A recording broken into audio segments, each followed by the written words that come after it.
The palace felt different that evening, as if the walls themselves were holding their breath. He noticed it the moment he walked through the grand archways, the subtle stiffness in the guards, the uneasy glances exchanged by the staff. But it was her silence that struck him the hardest, a silence so deliberate that even the air around her seemed afraid to touch it. She had been carrying the secret for weeks, perhaps even months. It clung to her like a shadow, growing darker each day, threatening to break free from the fragile control she fought so desperately to maintain. She told herself she hid it to protect the family, to avoid bringing chaos into a home already battling too many storms. But the truth was more painful. She feared the destruction her confession could ignite.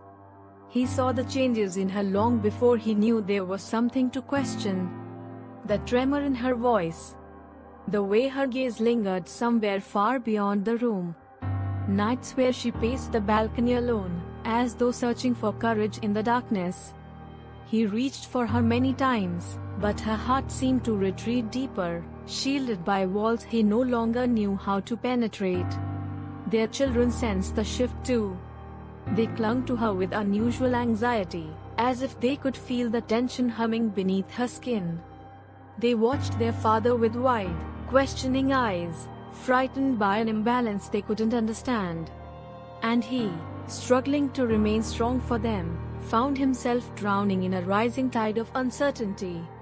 She wanted to confess, wanted to spill the truth before it tore her apart.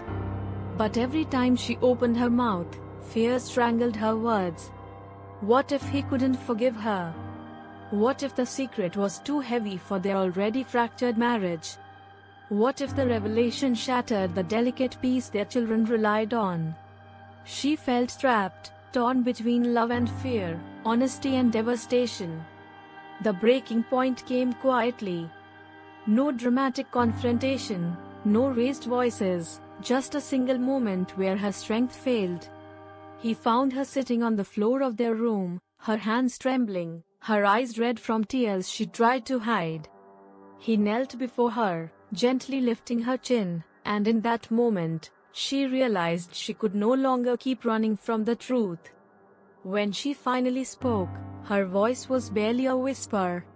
The words fell between them like shards of glass, sharp and unforgiving.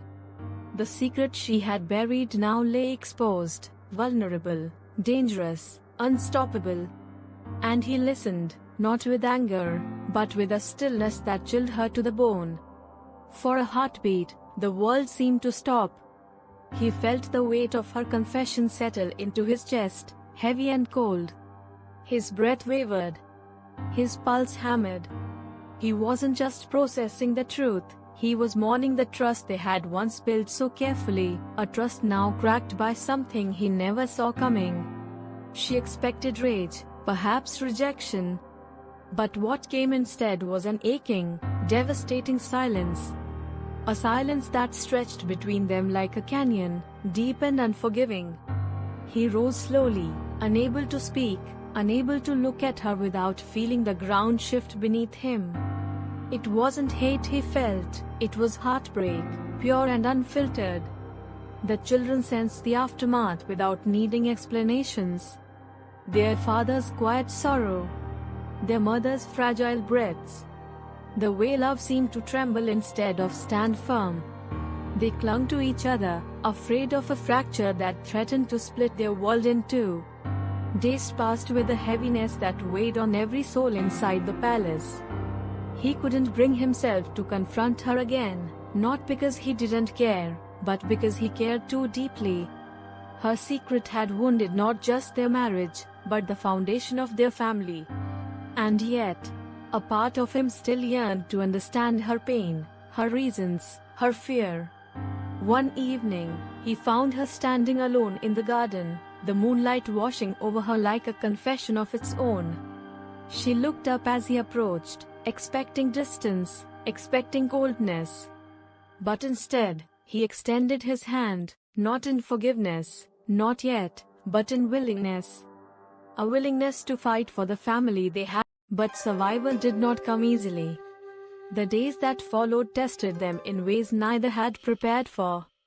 Rumors seeped through the palace walls, twisting her secret into something monstrous, something far more vicious than the truth.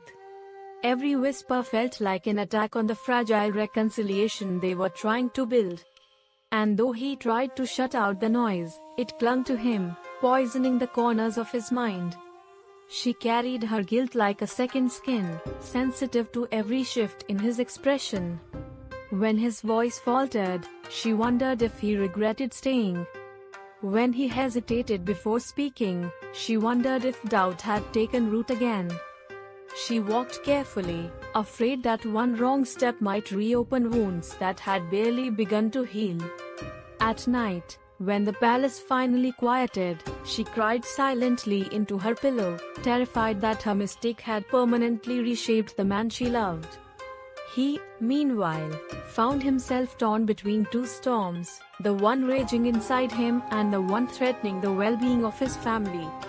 His love for her had not vanished, it had simply been bruised, forced to navigate unfamiliar pain. He wanted to be strong for her, but some nights he faltered, feeling the sharp edge of disappointment cut through his chest. It wasn't hatred, it was the slow ache of trying to rebuild trust when the ground beneath him still felt unsteady. The children, though innocent, became anchors in the chaos. Their small hands tugged him back from emotional cliffs, grounding him with simple questions and earnest smiles. They sensed their mother's sorrow too, wrapping their arms around her in moments of unexpected tenderness. Their love, pure and untainted, was the only force powerful enough to remind their parents that the family was still worth fighting for, even when pain hovered like an unwelcome guest. One night, after days of silent turmoil, he approached her as she stood near the fountain, her favorite place before secrets had stolen her peace. He saw the exhaustion in her eyes, the fear that she had already lost him in ways she couldn't mend. He stepped closer, finally allowing his guard to drop. He spoke not as a ruler burdened by expectation but as a man fractured by love. He admitted his hurt, his confusion, his lingering shock, but he also confessed the truth she feared he had forgotten: he still loved her. Her breath broke as she listened. He didn't offer forgiveness yet, but he offered something just as powerful: effort. A promise to try, to heal, to walk with her through every remnant of the chaos she had unleashed. And in that moment, as the fountain's gentle song filled the night, she realized that their family still had a chance.